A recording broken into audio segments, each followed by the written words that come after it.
तो भक्तों, जब प्रभु श्री राम लंका विजय करने के पश्चात, रावण का वध करने के पश्चात अयोध्या नगरी को वापस जाता है, तो साथ में महाराज विभीषण, हनुमान जी महाराज, महाराज सुग्रीव, ये सभी सेनापति साथ में थे।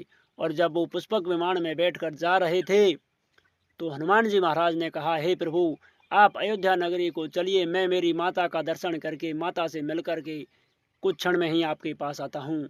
तो प्रभु श्री राम ने कहा, यदि आपकी माता का महल रास्ते में ही पड़ते हैं तो हम भी उनके दर्शन करने के लिए आपके साथ में चलेंगे। हनुमान जी महाराज बड़े प्रसन्न हुए कि ठीक है प्रभु, आप सभी चलिए।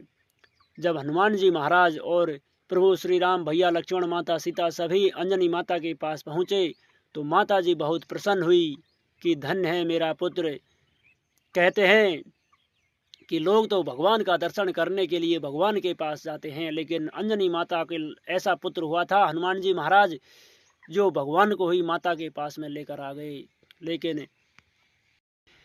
लेकिन जब अंजनी माता ने सोचा कि रावण को मारने के लिए और माता सीता को लेने के लिए मेरे प्रभु श्री राम को स्वयं कष्ट करना पड़ा, तो हनुमान जी महाराज पर बड़ा दुख हुआ। जैसे ही हनुमान जी महाराज अंजनी माता का पैर छूने लगे, तो अंजनी माता दूर हो गई कि तुम मेरे पैर नहीं छू सकते।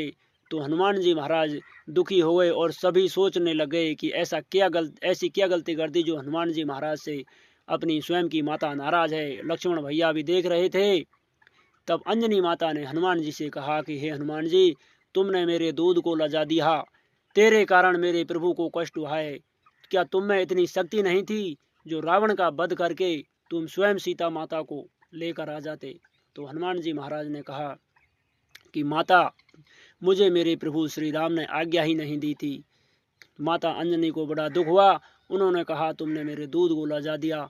तो पास में खड़े भैया लक्ष्मण को हंसी आ गई कि तुम्हारे दूध में इतनी कितनी शक्ति है जो पूरी लंका को जला सकता था हनुमान जी महाराज।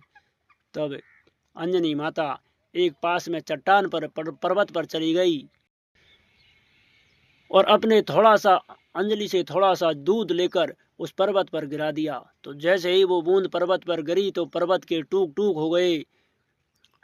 तब अंजनी माता ने कहा कि देख रहे भैया लक्ष्मण, ऐसा दूध पिलाया है मैंने मेरे हनुमान जी को।